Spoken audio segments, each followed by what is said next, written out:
We've all been lied to about love.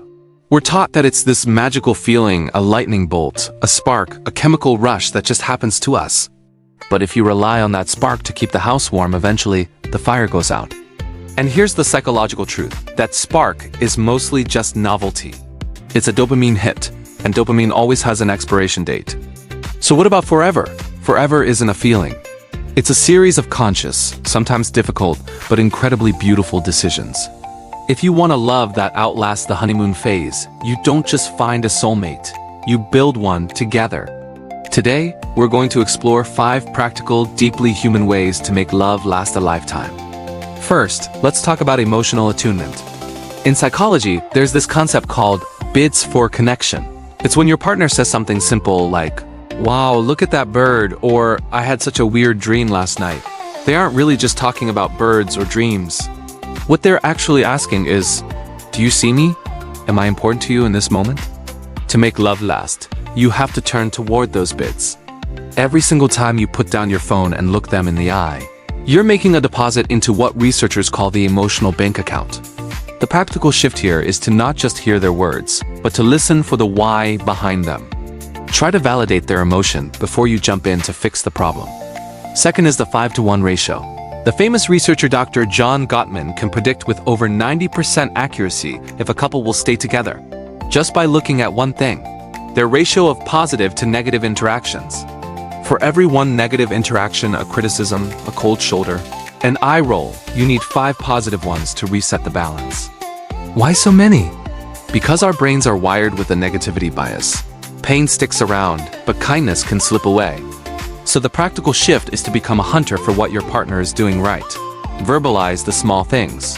"Thank you for making coffee this morning. I really love the way you handled that difficult call." You want to build a culture of appreciation, not a culture of critique. Third, radical vulnerability. This is about showing the ugly parts. Real intimacy isn't about being perfect for each other. It's about being truly known by each other. We often hide our fears, our insecurities, and our shame stories because we think they'll drive our partner away. But the exact opposite is true. Psychological safety is built when you can say, "I'm feeling incredibly insecure today," and your partner meets you with a hug instead of a judgment. So here as a practical shift, try having a State of the Union conversation once a week.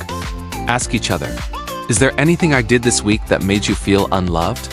And how can I support you better in the days ahead?" It might feel uncomfortable, but that discomfort is the price of admission for real depth. Fourth is maintaining the mystery of the other. There's a paradox in long-term love. We want security, but we also want desire. And desire needs a little bit of distance. When we try to completely merge with our partner, we can accidentally kill the mystery that keeps things exciting. To keep love alive, you have to remember that your partner is not an extension of you. They are a separate, evolving, complex person that you will never fully finish learning about. The practical shift? Encourage your partner's independent passions. Go out separately sometimes. Maintain your own hobbies. When you come back together, you bring new energy into the relationship. Love thrives when there is space to breathe. And finally, number 5, choose love as a verb. There will be mornings when you wake up and you don't feel in love. There will be seasons of exhaustion, grief, and just plain boredom. This is where most people quit, because they think the love is gone. But love isn't something you fall out of. It's something you do. Love is a verb. It's a commitment to the person you chose, even when they're at their least lovable. Forever is simply a collection of todays where you decided to stay, to forgive, and to try again. The practical shift for this one? On the days you don't feel the spark, act as if you do. Small acts of service, rubbing their shoulders, leaving a sweet note, can often trick the heart into following the lead of the hands. Before you go, just remember this. Love doesn't die of old age. It dies of neglect. It dies because we stop being curious about each other. If you want forever, start today. Look at the person next to you not as a finished book, but as a masterpiece that is still being painted. Which of these 5 areas does your relationship need most right now? Let's talk about it in the comments. And if this resonated with you, please subscribe to this channel for more inspirational videos. Thanks for watching.